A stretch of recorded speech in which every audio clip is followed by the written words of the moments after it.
Hello viewers, അസ്സലാമു അലൈക്കും. Welcome back to Tuttu's kitchen. എല്ലാവർക്കും സുഖമല്ലേ? സുഖാണെന്ന് വിശ്വസിക്കുന്നു. ആരെങ്കിലും പുതുതായിട്ട് ഈ ചാനൽ കാണുന്നുണ്ടെന്നുണ്ടെങ്കിൽ വേഗം തന്നെ സബ്സ്ക്രൈബ് ചെയ്യുക. അതേപോലെ ആ കുഞ്ഞു ബെല്ലൈക്കൺ കൂടെ ക്ലിക്ക് ചെയ്യുക. അപ്പോൾ നമുക്ക് അധികം വൈകാതെ വേറെ വീഡിയോയിലേക്ക് പോവാം. ഇതിൽ ഫില്ല് ചെയ്യാൻ വേണ്ടിയിട്ട് നമ്മൾ മെയിൻ ആയിട്ട് എടുക്കുന്നത് ചിക്കനാണ്. അപ്പോൾ ഞാൻ ചിക്കന് ഒന്ന് കുറച്ച് മഞ്ഞപ്പൊടിയും കുറച്ച് ഉപ്പും ചേർത്ത് നല്ലപോലെ വേവിച്ചെടുത്തിട്ട് ഒന്ന് ഗ്രൈൻഡറിലിട്ട് ഒന്ന് പതുക്കെ ഗ്രൈൻഡ് ചെയ്തെടുത്തതാണ് ഇത്. അതുപോലെ പിന്നെ നമുക്ക് മസാലയ്ക്ക് ആവശ്യമായിട്ട് ഒരു ചെറിയ സവാള ചെറുതായിട്ട് ചോപ്പ് ചെയ്ത് വെച്ചിട്ടുണ്ട്. അതുപോലെ കുറച്ച് ഇഞ്ചി, വെളുത്തുള്ളി, പച്ചമുളക്. ഇത്രയാണ് നമുക്ക് മസാല ഉണ്ടാക്കാൻ ആവശ്യമായിട്ടുള്ള ഇൻഗ്രീഡിയൻസ്. അപ്പൊ ഇനി നമുക്ക് ഫില്ലിങ് റെഡിയാക്കി എടുക്കണം. അതിനായിട്ട് ഒരു പാൻ വെച്ച് ചൂടായ ശേഷം കുറച്ച് വെളിച്ചെണ്ണ ഒഴിച്ചു കൊടുക്കുക. അതിനകത്തേക്ക് നമ്മൾ അരിഞ്ഞു വെച്ചിരിക്കുന്ന സവാള ചേർത്തൊന്ന് നല്ല പോലെ വഴറ്റിയെടുക്കുക. ഏകദേശം ഒരു ബ്രൗൺ കളർ ആകുന്നത് വരെ ഒന്ന് വഴറ്റിയെടുക്കുക. സവാള ഒന്ന് വഴന്നു തുടങ്ങുമ്പോൾ അതിനകത്തേക്ക് വെളുത്തുള്ളിയും ഇഞ്ചിയും ചേർത്ത് കൊടുക്കുക. അതുപോലെ തന്നെ പച്ചമുളകും കൂടെ ചേർത്ത് കൊടുക്കുക. ഇതെല്ലാം ചെറുതായിട്ട് അരിഞ്ഞെടുക്കണം. ഇനി ഒന്ന് എല്ലാത്തിന്റെയും പച്ചമണം മാറുന്നത് വരെ ഒന്ന് നല്ല പോലെ വഴറ്റിയെടുക്കുക. അപ്പോൾ സവാള എല്ലാം കൂടെ ചേർന്ന് ഒരു ബ്രൗൺ നിറമായി വന്നിട്ടുണ്ട്. ഇതിനകത്തേക്ക് നമ്മൾ നേരത്തെ ഗ്രൈൻഡ് ചെയ്ത് വെച്ച് ചിക്കൻ ചേർത്ത് കൊടുക്കുക. ഒന്ന് നല്ലപോലെ മിക്സ് ചെയ്യുക. നമുക്ക് ഇതിനകത്തേക്ക് പൊടികൾ ഓരോന്നായിട്ട് ആഡ് ചെയ്ത് കൊടുക്കാം. ഒരു 1/2 ടീസ്പൂൺ മുളക് പൊടി, നല്ല എരിവുള്ള മുളക് പൊടിയാണ്, അതുകൊണ്ട് ഞാൻ 1/2 ടീസ്പൂണേ ചേർക്കുന്നുള്ളൂ. അതുപോലെ ഒരു 1/4 ടീസ്പൂൺ ചിക്കൻ മസാല, 1/4 ടീസ്പൂൺ മതി. അതുപോലെ ഒരു 1/4 ടീസ്പൂൺ കുരുമുളക് പൊടി.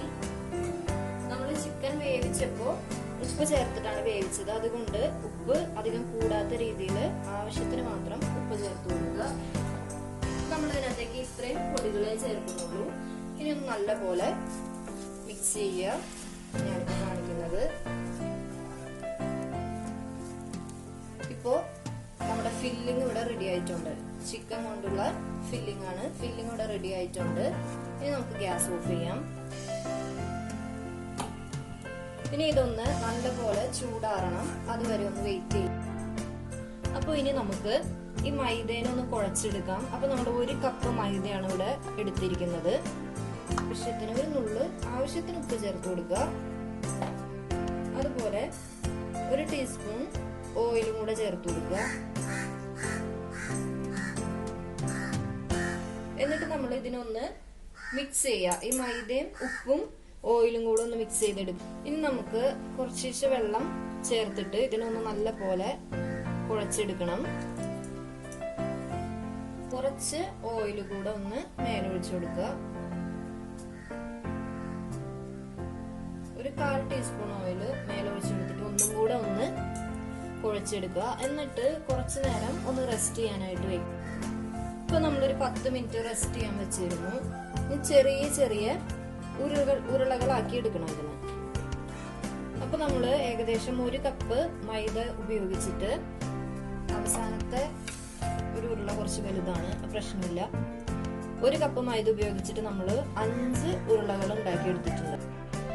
ഇനി നമുക്ക്, ഞാനിവിടെ പത്തിരിയുടെ പ്രസ്സാണ് യൂസ് ചെയ്യുന്നത്. പത്തിരിയുടെ പ്രസ്സില് ഓരോ ഉരുളകളും കുറച്ച് മൈദപ്പൊടി തന്നെ തേച്ചിട്ട് വെച്ചിട്ട് ഒന്ന് പ്രസ് ചെയ്തെടുക്കുക.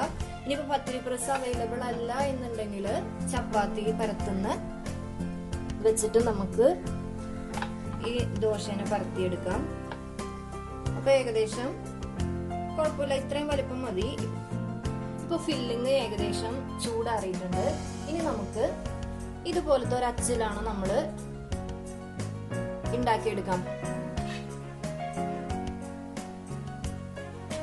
നമ്മള് ഫില്ലിങ് വെച്ചു. ഇനി ഒന്ന് പതുക്കെ ക്ലോസ് ചെയ്ത് കൊടുക്കുക. നല്ലപോലെ പ്രസ് ചെയ്ത് കൊടുക്കുക. ബാക്കിയുള്ള പുറത്തേക്ക് വരുന്നതിന് നമുക്ക് റിമൂവ് ചെയ്യാം.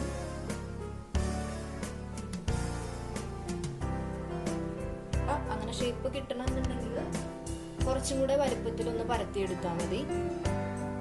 ഇനി ഇതിനെ നമുക്ക് ഇതിനകത്തുനിന്ന് പതുക്കെ ഒന്ന് കൈ വെച്ചിട്ട് തന്നെ സൂക്ഷിച്ച് മാറ്റിയെടുക്കാം.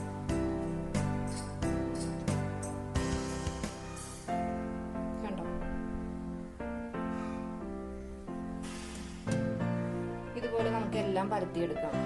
കുറച്ച് ചെറിയ ദോശയായിരുന്നു. അപ്പോൾ നിങ്ങൾ ആരും പേടിക്കണ്ട, നമുക്ക് നമ്മുടേതായ ഷേപ്പിൽ അങ്ങ് ആക്കിയെടുക്കാം. അപ്പൊ ഇവിടെ വരെ മേലേക്ക് വന്നില്ല. അപ്പൊ ജസ്റ്റ് ഒന്ന് കൈവച്ച് മൈദയല്ലേ ഒന്ന് പ്രസ് ചെയ്ത് കൊടുത്താൽ മതി. മൈദ ആയതുകൊണ്ട് വേഗം ഒട്ടിക്കോളും. ഇനി അങ്ങനെ വന്നില്ല എന്നുള്ളൊരു ബുദ്ധിമുട്ടുണ്ട് എന്നുണ്ടെങ്കിൽ അങ്ങനത്തെ പ്രശ്നമൊന്നുമില്ല, ജസ്റ്റ് കൈ കൊണ്ടൊന്നും റെഡിയാക്കി കൊടുത്താൽ മതി കേട്ടോ. പിന്നെ ജസ്റ്റ് ഒരു ഷേപ്പ്, ഒരു ഭംഗിക്ക് വേണ്ടിയിട്ടാണ് ഒന്നൊരു ഫോർക്ക് വെച്ചിട്ട് ഒന്ന് ലോക്ക് ചെയ്ത് കൊടുക്കുക. അപ്പൊ കാണാനും ഒരു ഭംഗി ഉണ്ടാവും. അപ്പൊ നമുക്കിനി ഇത് ഫ്രൈ ചെയ്തെടുക്കാം. എണ്ണ നല്ല പോലെ തിളച്ച് നല്ല പോലെ ചൂടായിട്ടുണ്ട്. ഇനി ഓരോന്നായിട്ട് ഇട്ട് കൊടുക്കാം. നമുക്ക് അറ്റ് എ ടൈം 2 ഫ്രൈ ചെയ്തെടുക്കാം.